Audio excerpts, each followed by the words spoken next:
വെച്ച് മൗലവി എന്ന് പറഞ്ഞാല് താടി വളർത്തണോന്നല്ല, താടിക്ക് വിട്ടുവീഴ്ച ചെയ്യണോന്ന് അതിന്റെ അർത്ഥം കേട്ടോ. താടിക്ക് അവിടെ ഒരു അന്നും കൂടി വേണോ, എന്നാലേ ഈ അർത്ഥം കിട്ടുള്ളൂ. അതിന് മൗലവിക്ക് എന്ത് അന്ന് എന്ത് മീന്. എന്നിട്ട് ഇരിക്കട്ടെ, ആഫു എന്നുള്ള സ്ഥലത്ത് ഉഫൂന്ന് വായിച്ചു. എന്നിട്ട് മൗലവി യാതൊരു മടിയില്ലാണ്ട് ചേച്ചേട്ടിയിലോട്ട് പറയുന്നത്, എന്റേത് കേട്ടിട്ട് പേരോട് പഠിച്ചിട്ട് കക്കാടിനെതിരെ പ്രസംഗിക്കുന്നു എന്റെ ക്ലിപ്പ് വെക്കുന്നു. എന്റെ മൂപ്പൻ ഈ വാചകം എവിടുന്ന് പഠിച്ചതാ? എന്റെ പ്രസംഗത്തിൽ നിന്ന് പഠിച്ചതല്ലേ?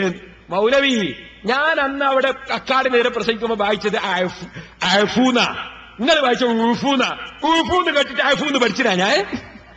എങ്ങനെ?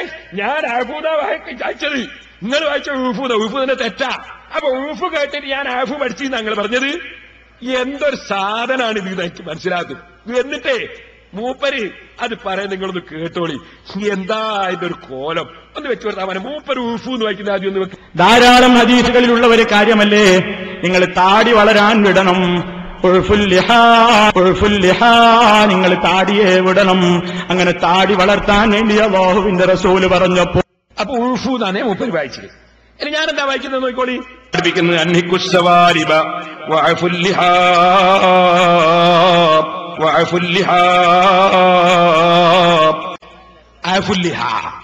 ഉൾഫൂന്ന് കേട്ടിട്ട് ആഫൂന്ന് പഠിച്ചോ ഞാന്?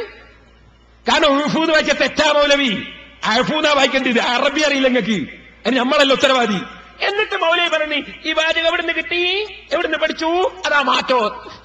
അത് ചൂടാ, ഈ വാചകം എവിടുന്ന് കിട്ടിയ, എവിടുന്നേര് പഠിച്ചു, അതാ മാറ്റം എന്ന് പറയുന്നത് കേട്ടോ.